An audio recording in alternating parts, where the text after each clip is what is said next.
eu tenho uma coisa que eu quero saber de você. Você é um excelente comunicador. Você fala bem. Então, uma pergunta dupla. Quanto que você atribui tua performance, teu sucesso profissional, sua capacidade de comunicação e como que você desenvolveu ela?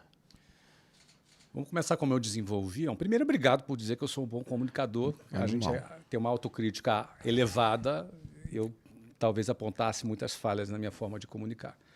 Mas eu desenvolvi minha comunicação com vendas, na área de vendas. Porque eu sempre fui um cara tímido, sempre fui um cara... Aquele cara que vai numa festa, que vai num lugar e que fica no cantinho ali, não é o cara que puxa muito assunto. Eu, por natureza, tenho assim, uma timidez que foi vencida dominada, né, ao longo do tempo, por conta da minha confiança, dos meus resultados e da própria comunicação. Porque timidez não é uma coisa que você resolve, é uma coisa que você domina. Então, a timidez, ou ela te domina, ou você domina a timidez. Sim. Então, a vendas é algo que você tem que se comunicar com os clientes e conversar e, de certa maneira, ter uma comunicação mais persuasiva, você trabalhar objeções, você ter argumentos rápidos para você chegar no teu objetivo da venda. Então, isso desenvolve a tua habilidade motora, né? Que a comunicação é um conjunto de habilidade motora e raciocínio e a conjugação das duas coisas. Sim. E venda te exige isso. Então, eu penso que vendendo, eu dei meus primeiros passos com comunicação. Depois, eu também liderei times de vendas, formei executivos, dei aulas, palestras internas para os meus times, né? Que a gente tinha que formar pessoas. Em área de vendas, você forma, né? Você forma um vendedor, você forma um supervisor de vendas, forma um gerente, um diretor regional. São diversas camadas de vendas que exigem de você uma gestão dessas pessoas. E essa gestão é feita via comunicação. Não é? Então, eu diria para você que esse processo me ajudou a desenvolver a minha comunicação. E como a segunda pergunta, que foi a primeira, na realidade, sim, como é que, a que ponto eu atribuo nossos resultados à comunicação? A comunicação é a ferramenta principal que você usa para liderar. Você lidera via comunicação. Você vai liderar pessoas, você vai liderar um time, você vai liderar... E liderar, basicamente, o que é? É conduzir aquela pessoa a performar. Liderar não é ser chefe, simplesmente. Não é? Liderar é como você extrair o melhor da pessoa, como você encorajar alguém a ter algum resultado. Como é que você vai, de repente, extrair daquela pessoa que é meio tímida, que ela se solte? Como é que você vai fazer com que aquela pessoa que é mais travada, que ela se destrave? Liderar é ajudar a pessoa a evoluir. E a ferramenta que você usa principal para liderar é a comunicação. Então, sim, com certeza, quando você desenvolve a sua comunicação, você ganha mais ferramentas para liderar. Acontece na tua casa, por exemplo, dos teus filhos ou da tua esposa, fala assim, Flávio, você não está dando palestra. Já aconteceu, Joel. Você aprende com o tempo a dar palestra sem a pessoa perceber que está dando palestra, entendeu? É uma técnica mais avançada, entendeu? Quando você está começando, você dá uma palestra e fica, pô, cara, para de palestra, meu filho. Você está pensando que isso aqui é a palestra? Sim. Aí quando você evolui, você dá sem parecer que é, entendeu? Cara, direto minha esposa fala, pô, isso aqui não é uma mentoria, eu não sou seus alunos. Entendi. Eu não sou... Você não tá numa live. Pô, cara, você é meu marido. E tipo... Depois eu te dou uns toques, então. Não, você me dá uns toques. Meus filhos ainda não têm a... Não percebe ainda, né? Ainda não percebe ainda, mas eu chego lá e falo, ó, moleque, é assim, tal, desse jeito. Por que eu pensei em ganhar um primeiro dinheiro? Porque eu estava ali namorando com a Luciana e queria ter alguma autonomia com a Luciana, sair, passear, comprar um presente, ou seja, estava naquela... Eu não ia ficar pedindo dinheiro para o meu pai, até porque eu estava com a moral baixa, tinha acabado de ser expulso da Marinha. Você imagina? Aí, coitado, meu pai não tinha, minha mãe não tinha condição de ficar bancando meu namoro. A gente era de classe média baixa, então tinha cabimento. Então, você vê o que faz uma mulher na vida de um homem, né? A primeira vez que eu pensei em ganhar dinheiro foi porque eu estava namorando com a Luciana. Não estava nos meus planos de trabalhar. Sim. Tanto que na entrevista a pessoa me perguntou quais eram os meus planos, eu falei. Não, eu quero só ter uma experiência, em agosto eu começo a faculdade. Só que eu fui lá participar do processo seletivo. Quando eu fui aprovado, finalmente, fui trabalhar nessa empresa, lá tinha um plano de carreira. Tá. E aquilo me cativou. Porque eu estava apaixonado pela Luciana, eu tinha 19 já aí, Luciana tinha 15, ia fazer 16 em julho, isso era fevereiro de 91. E daí o que acontece? eu começo a trabalhar e o motor que me moveu foi querer me casar com a Luciana. Eu queria já, naquele momento, me casar, sair de casa, ter uma vida independente, me casar. Aquele era o meu principal objetivo, naquele momento. É óbvio que em dezembro de 92, quando eu me casei, esse objetivo foi cumprido. Sim, eu me casei em dezembro de 92. Me casei 1 ano e meio depois. Eu tinha 20 anos de idade. E ela tinha 17. E ela não estava grávida, como muita gente achava. Sim. Então pode ser. Ou esse cara é maluco ou ela está grávida. Sim. Tá, eu era maluco.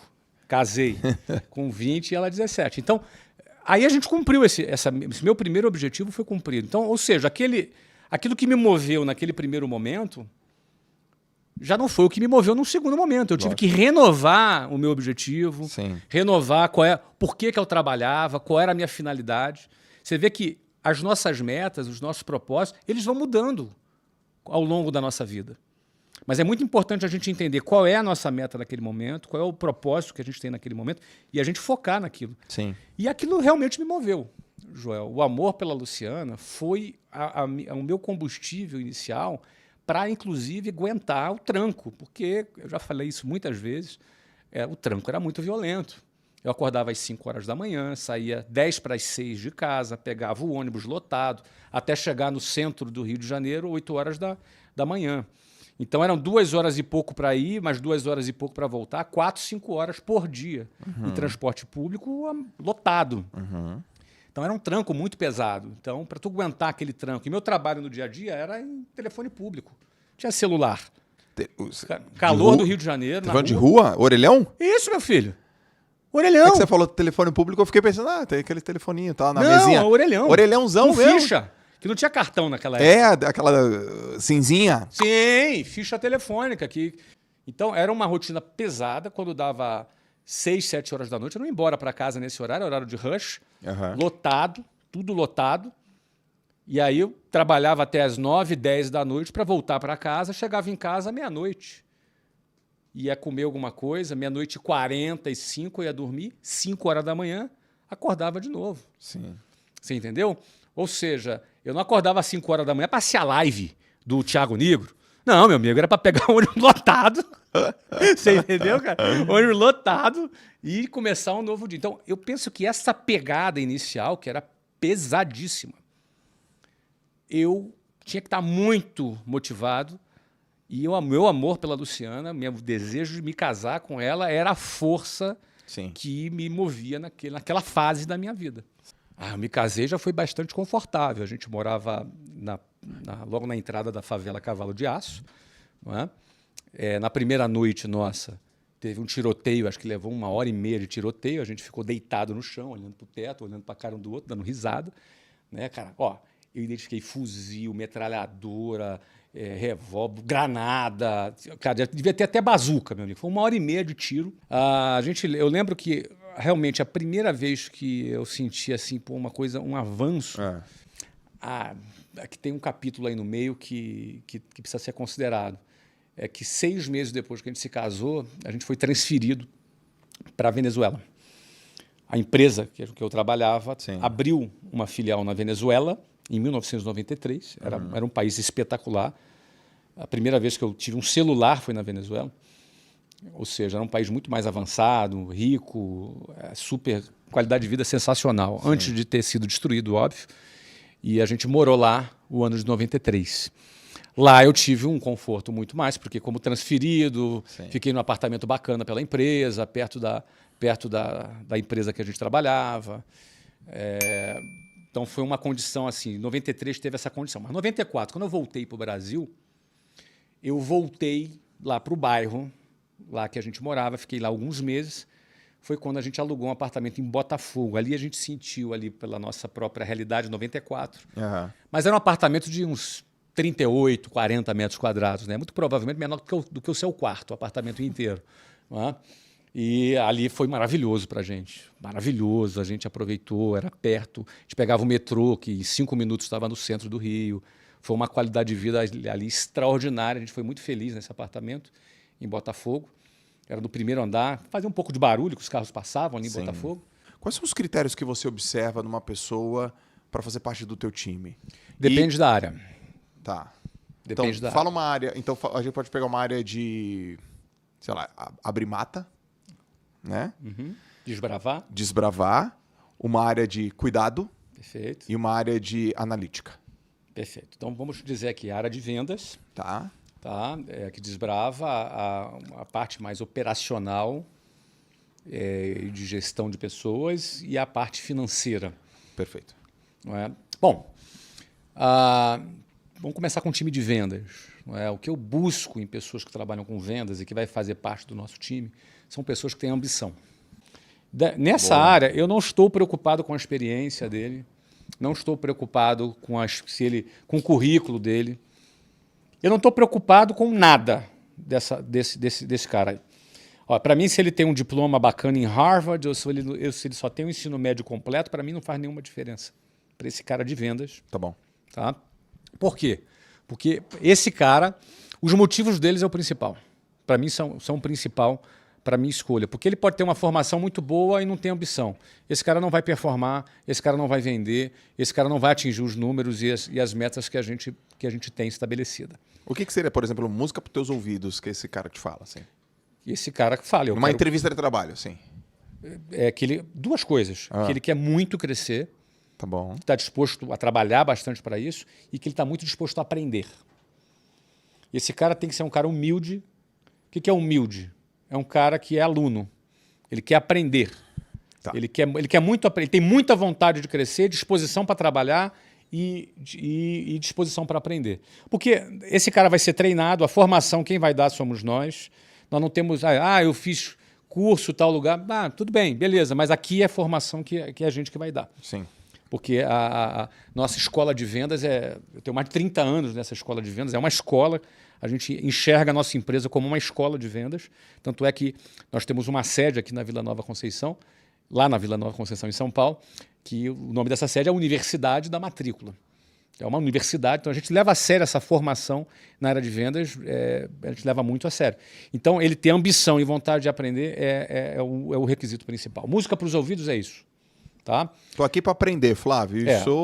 E não adianta o cara falar isso porque ele ouviu agora eu falando e vai lá repetir, porque a gente também consegue distinguir. Você vê. A gente consegue distinguir o que é e o que não é. E aí também, se o cara for muito bom ator para dizer isso, na hora do vamos ver, a gente vai perceber. Porque na hora que começa a venda, você vai perceber. Ele até quer, mas qual é a resiliência que ele tem?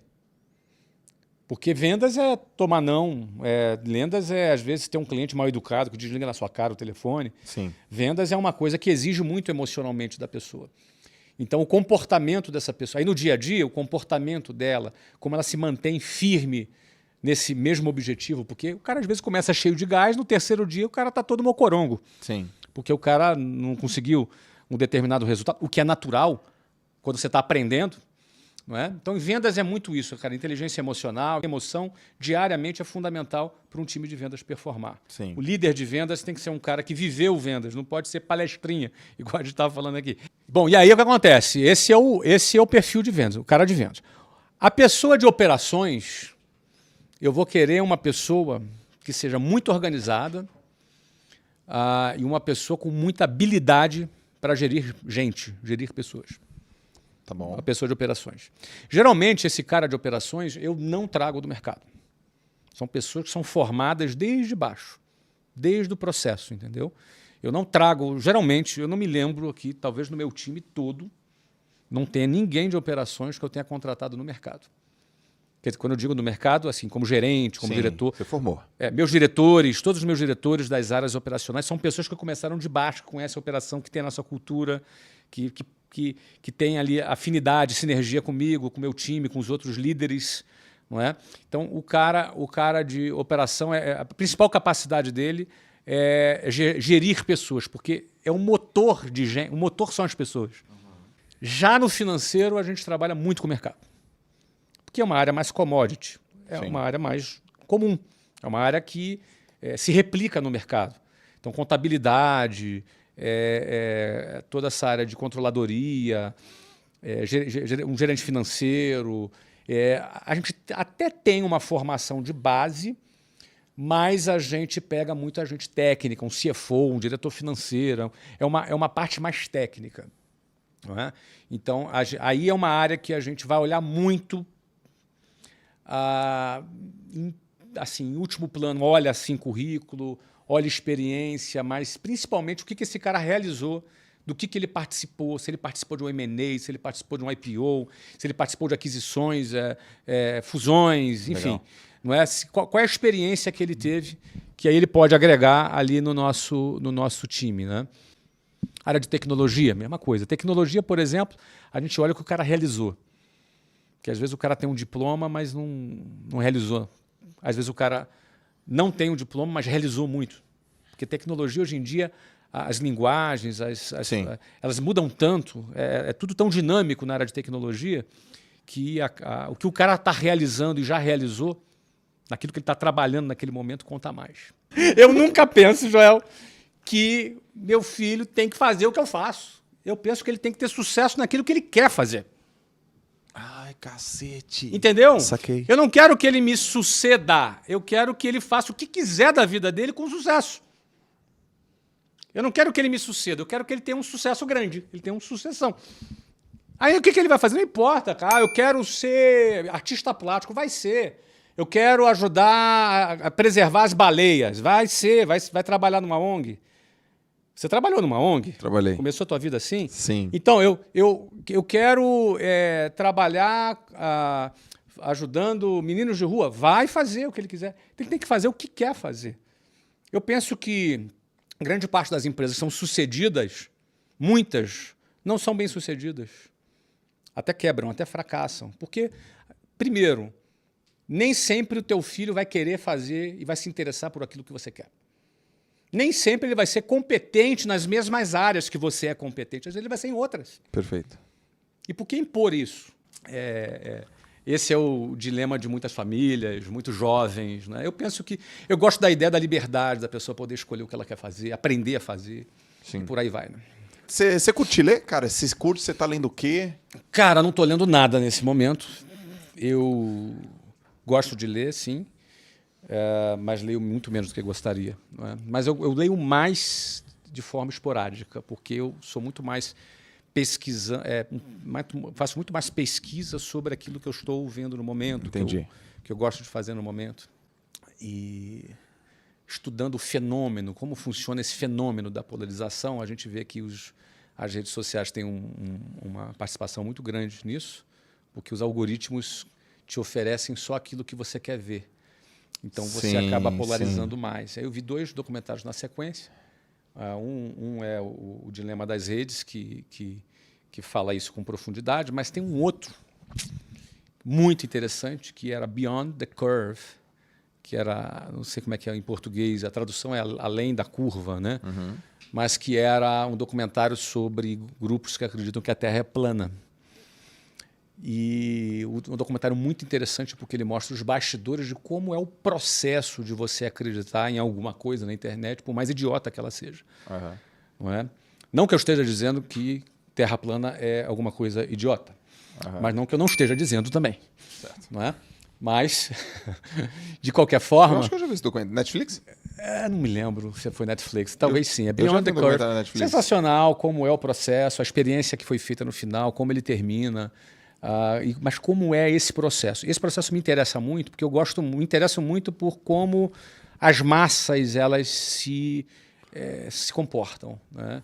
Como é esse processo de movimento de massa e como ele acontece, que é um fenômeno muito interessante. Então então vou te indicar um de fenômeno de massas. Qual? Caraca, velho, dos tiranos. Pega aí o nome. Como ser um tirano, como liderar como um tirano. Netflix. Bom, vou ver.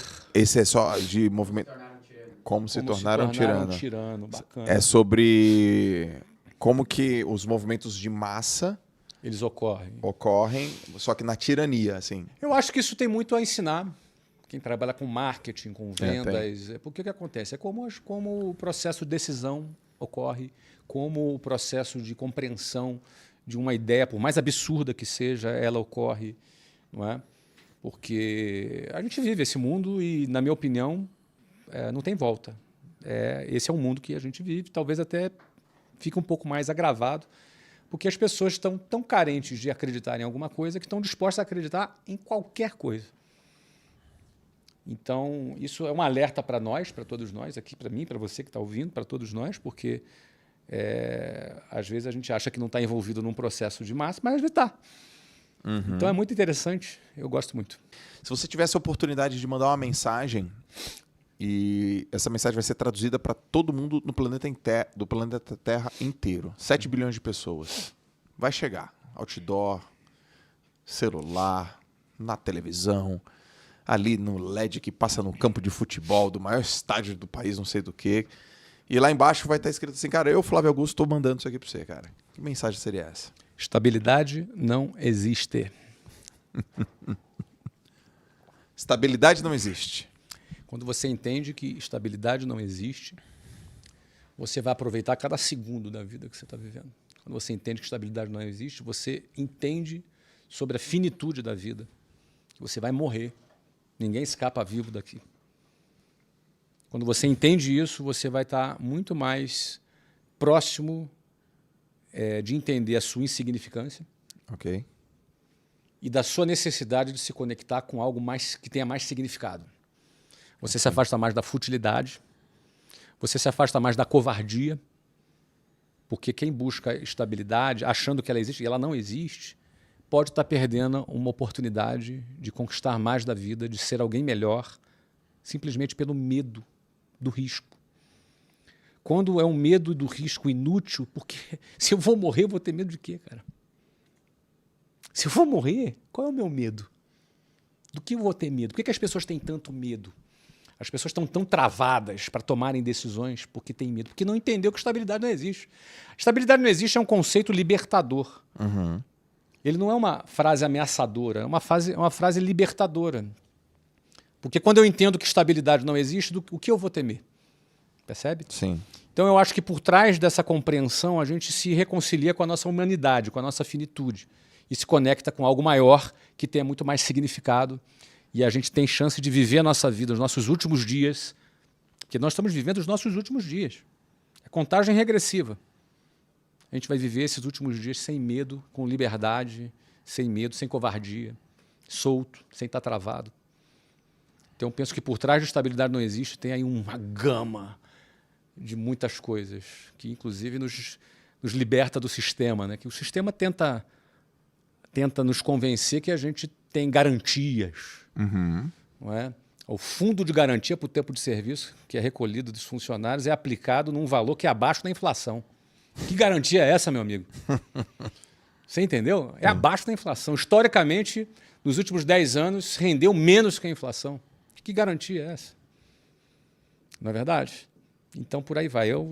Essa é a mensagem. Estabilidade não existe.